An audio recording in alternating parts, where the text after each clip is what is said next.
नमस्कार। मैं doctor Anjali Jaipal, associate professor SD government college Beawar. आज का हमारा ई कंटेंट का टॉपिक है व्यवहारिक अनुसंधान, अप्लाइड रिसर्च। जैसा कि हम जानते हैं कि समाज तथा उसके विभिन्न पक्षों का अध्ययन सामाजिक अनुसंधान के द्वारा किया जाता है। अध्ययन के अनेक उद्देश्य होते हैं। इसी प्रकार से सामाजिक अनुसंधान के भी कई लक्ष्य होते हैं, आधार होते हैं, इनके अलग अलग परिप्रेक्ष्य होते हैं, दृष्टिकोण होते हैं या संदर्भ परिधि होती है।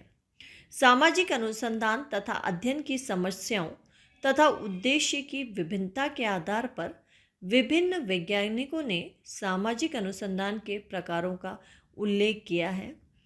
इन्हीं विभिन्नताओं के आधार पर सामाजिक अनुसंधान के कुछ विशेष प्रमुख प्रकार हैं, जैसे कि मौलिक अनुसंधान, व्यवहारिक अनुसंधान, ऐतिहासिक और अनुभविक अनुसंधान, वर्णनात्मक, अन्वेषणात्मक, व्याख्यात्मक और परीक्षणात्मक अनुसंधान। तो आज हम सबसे पहले देखते हैं व्यवहारिक अनुसंधान। गुडे एंड हार्ट ने लिखा है कि व्यवहारिक अनुसंधान अनेक व्यवहारिक समस्याओं के समाधान में योगदान देता है। सामाजिक विज्ञानों के विकास के लिए व्यवहारिक अनुसंधान आवश्यक है। यह अनुसंधान समाज की संरचना और उसके कार्यों की व्याख्या तथा वर्णन करता है। इसके अनेक लक्षण, कार्य और उद्देश्य होते हैं। सबसे पहले हम देखते हैं व्यवहारिक अनुसंधान की अर्थ और परिभाषा। व्यवहारिक अनुसंधान की परिभाषा सबसे पहली है फेस्टिंगर और काज की। इनके अनुसार जब तथ्यों का संकलन उद्योग या प्रशासन के संदर्भ में किसी उपयोगितावादी दृष्टिकोण से किया जाता है, अर्थात जब हम तथ्यों की या जानकारियों को एकत्रित करते हैं किस उद्देश्य से, उद्योग और प्रशासन के लिए, एडमिनिस्ट्रेशन से रिलेटेड कुछ योजनाओं के लिए, जब हम उन्हें एकत्रित करते हैं और हमारा दृष्टिकोण उपयोगितावादी होता है तथा जिसकी नीति निर्माताओं को आवश्यकता होती है, यदि समाज में कुछ योजनाएं बनानी हैं, लाभकारी कुछ हमें योजनाएं बनानी हैं, तो उनके लिए इस तरह के अनुसंधान की आवश्यकता होती है, तब हम उसे व्यवहारिक अनुसंधान कहते हैं। अगली जो हमारी डेफिनेशन है वह है हॉटन एम हंट की। इनके अनुसार जब वैज्ञानिक पद्धति का प्रयोग ऐसे ज्ञान की खोज के लिए किया जाता है जो व्यवहारिक समस्याओं के समाधान में उपयोगी हो, तो उसे हम व्यवहारिक अनुसंधान कहते हैं।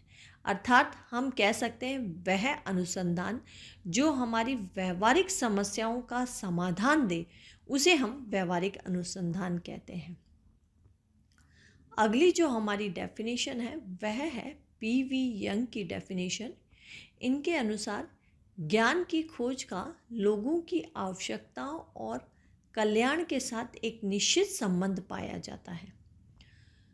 वैज्ञानिक यह मानकर चलते हैं कि समस्त ज्ञान मूलतः उपयोगी है, चाहे उसका उपयोग निष्कर्ष निकालने में हो या किसी प्रकार के व्यवहार को क्रियान्वित करने में हो, एक सिद्धांत के निर्माण में या एक कला को व्यवहार में लाने में किया जाए।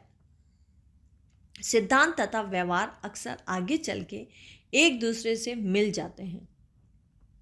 अगली डेफिनेशन है राष्ट्रीय विज्ञान संस्थान अमेरिका के अनुसार व्यवहारिक अनुसंधान में अन्वेषण करने वाली संस्थाओं तथा संगठनों द्वारा प्रस्तुत की गई समस्याओं से संबंधित ऐसी अन्वेषण क्रियाएं आती हैं जो इन समस्याओं के समाधान में योगदान करती हैं।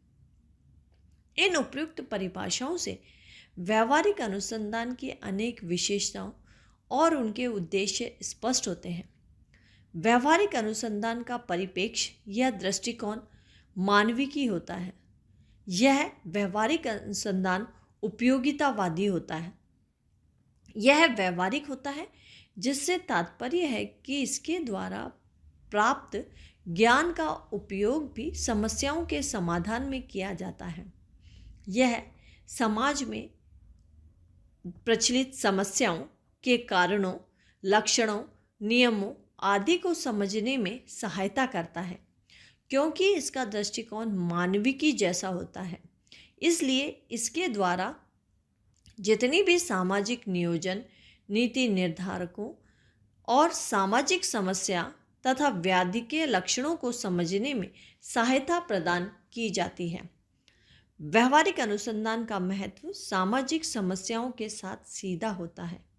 यह अनुसंधान समस्या के कारणों का अध्ययन करके समाज में अनेक समस्याओं को नियंत्रित करने में, उसे हल करने में, उसका उन्मूलन करने में काफ़ी योगदान देता है। इस अनुसंधान के निष्कर्ष से भी अनुसंधानकर्ता अनेक व्यवहारिक और उपयोगी सुझाव देते हैं, जो क्रियान्वित होकर समाज की विभिन्न समस्याओं को हल करने में सहायक होते हैं। अतः अब हम चलते हैं व्यवहारिक अनुसंधान की उपयोगिताओं की ओर। स्टाउफर ने व्यवहारिक अनुसंधान की उपयोगिताओं पर प्रकाश डाला है। उनका कहना है कि सामाजिक विज्ञानों का महत्व तभी बढ़ जाता है जब वे अनुसंधान के व्यवहारिक और प्रभावशाली पक्ष को अपनाते हैं। आपने व्यवहारिक अनुसंधान की अर्थात स्टाउफर ने व्यवहारिक अनुसंधान की 3 उपयोगिताएं बताई है, जिसमें से सबसे पहला है कि व्यवहारिक अनुसंधान प्रभावों द्वारा स्पष्ट करता है कि कौन कौन से तथ्य समाज के लिए किस प्रकार से उपयोगी हैं। दूसरा है व्यवहारिक शोध ऐसी प्रविधियों का विकास करता है जो विशुद्ध शोध के लिए उपयोगी होते हैं।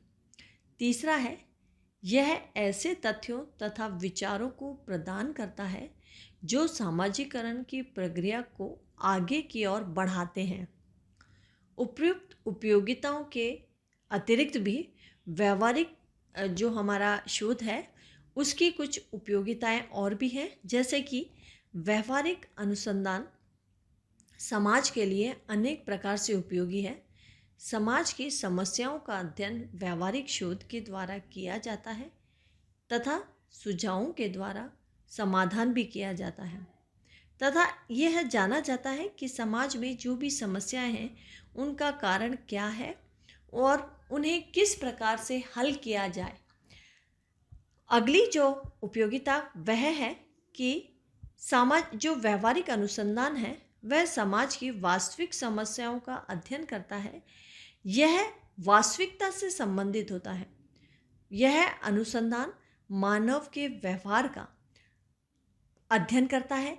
समाज में जो मानव रहता है उसकी आवश्यकताओं का अध्ययन करता है। वो आवश्यकताओं की पूर्ति के लिए कौन कौन सी सामाजिक अंत्यक्रियाएं करता है, उसके किस प्रकार से संबंध बदलते हैं, वह अपने जीवन में संबंधों के साथ किस तरह से अंत्यक्रियाएं करता है। साथ ही साथ अनुभवी सूचनाएं और ज्ञान इसके द्वारा एकत्रित किए जाते हैं। अतः व्यवहारिक अनुसंधान के योगदान में हम कह सकते हैं कि व्यवहारिक अनुसंधान जो हमारा एक तरह से खोज है वह नवीन तथ्यों का संकलन करता है, अर्थात हमें समाज से संबंधित सभी नवीन जानकारियां देता है। इसके आधार पर पुराने जितने भी हमारे सिद्धांत हैं उनकी जांच की जाती है और समाज में बदलती हुई परिस्थितियों के आधार पर हम जानते हैं कि ये सिद्धांत भी बदलते जाते हैं। इन सिद्धांतों की जांच करके व्यवहारिक अनुसंधान नए सिद्धांतों का निर्माण करता है और पुरानी जो भी अवधारणाएं हैं उनकी व्याख्या करता है, नई अवधारणाओं को बनाता है और उनका स्पष्टीकरण करता है। अनुसंधान की प्रविधियां, उपकरण आदि का निर्माण तथा जांच करता है। अनुसंधान में कौन कौन सी प्रविधियां हैं, कौन कौन से उपकरण हैं, उन सब की भी यह निर्माण करता है तथा उनकी जांच करता है।